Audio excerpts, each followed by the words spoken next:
Hi everyone. The purpose of this mini presentation is to give you, as you can see, a tour of the female reproductive system. Now hopefully you have done your pre-repro assignment. However, I wanted to go over some important parts of the female reproductive tract. Yes, I'm trying to get my pointer. Before we go into the female hormonal cycle. All right, so hopefully you recognize the two female gonads, which are the ovaries. And by now you should know that the ovaries are responsible for making the female gametes, which are called ova, by the process of meiosis. You should also know that the ovaries are responsible for making the female sex hormones, which are progesterone and estrogen. Both estrogen and progesterone are steroid hormones, little review here, and they are both derived from cholesterol. So when the female body wants to make some estrogen or progesterone, she has to take cholesterol and modify it into those two female sex hormones. So those are the ovaries. And then by now you should know the name of the two tubes coming off of extending from the ovaries. And you might be thinking fallopian tubes, and that would be right. They have another name, and hopefully you're thinking oviduct, and that would be right too.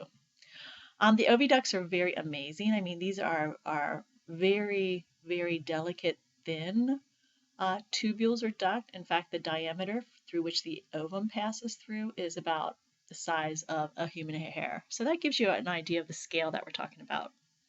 That takes us to this organ, the uterus, which, as you can see, is about it's the shape and the size actually of an inverted pear.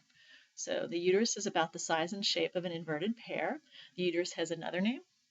If you're thinking womb, you are correct. Womb is, though, more poetic or casual, the fruit of your womb. Uterus is more scientific, more clinical. Does anybody know what the bottom of the uterus is called? If you were thinking cervix, you are correct. And this opening here, when the sperm is being deposited, it's called the vagina. But when the baby is coming out, it's called the birth canal. It's the same opening, the vagina or the birth canal.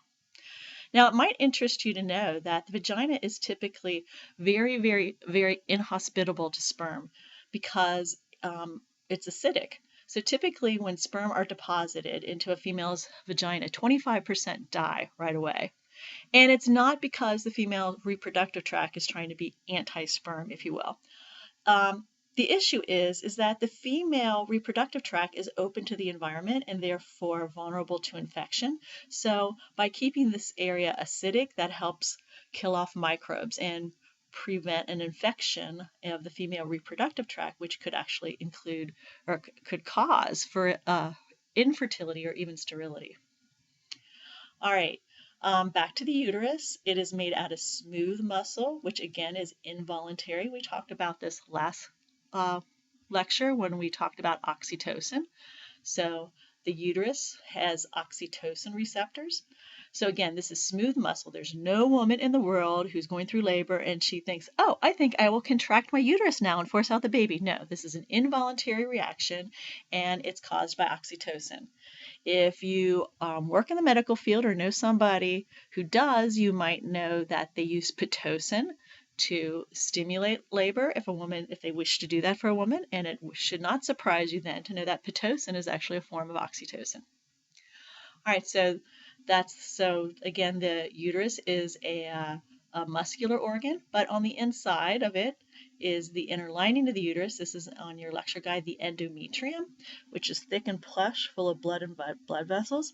And again, this thickens every month in a woman. If the woman does not get pregnant, the endometrium is sloughed off, and that is her menstrual flow, her monthly menstrual flow, which is also called menses, M-E-N-S-E-S, menses. Now finally, if we look at the cutaway view of the ovary, we see these little structures in here. And the ones that are not yellow, these are called follicles. So hopefully you know by now that a human female is born with all the eggs, the immature eggs she's ever going to make. They're called oocytes at this stage.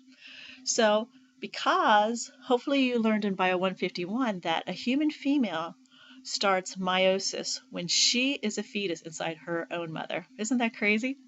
So that's true for myself, for any woman listening to this. We all started the process of meiosis when we were still a fetus inside our own mother. So when a human female is born, she only has between the two ovaries 1 to 2 million immature eggs, not a limiting factor.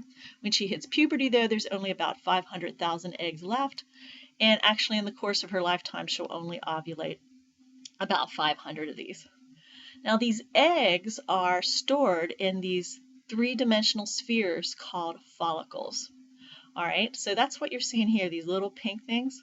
So again, this is sort of the outside view of the ovary, and this is a cutaway view of the ovary. And if you cut away a view of the ovary, you see these follicles in different states of development, because every month, even though this woman has hundreds of thousands of immature eggs and hundreds of thousands of follicles, a few of them, maybe a dozen each month, have a race, because only one gets to be egg of the month. Yes, that is true. About a dozen race, but only one gets to completely mature and be egg of the month and be ovulated. So what's ovulation is when an egg from a ripe egg from a big follicle pops out. So what you see here, the little follicles represent immature eggs, and then again, the ones who are racing to become egg of the month. As the eggs get more and more and more mature, the follicle gets bigger and bigger and bigger. And I hope to have a little bio bits to sort of emphasize this for you in 3D. So as the egg is getting riper and riper and riper, the follicle gets bigger and bigger and bigger till probably like about this size here of the yellow thing. And when you have a big follicle, that's a signal to the female's body. You have a ripe egg, and that egg is ready to be ovulated. All right, since I have this, I'll point out two other things to you. As we mentioned before, the female's ovaries secrete the two female sex hormones. What's actually the cells of the developing follicle that secretes estrogen. So it's the cells of the developing follicles that secrete estrogen.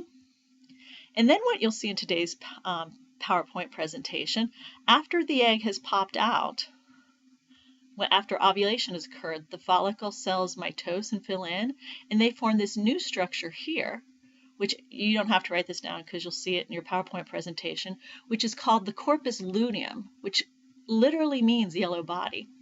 Well, this corpus luteum secretes the other female sex hormone, progesterone. So there you have it. You have a quick and dirty tour of the female's reproductive tract and some foreshadowing of what you're going to hear about more in today's lecture. See you then.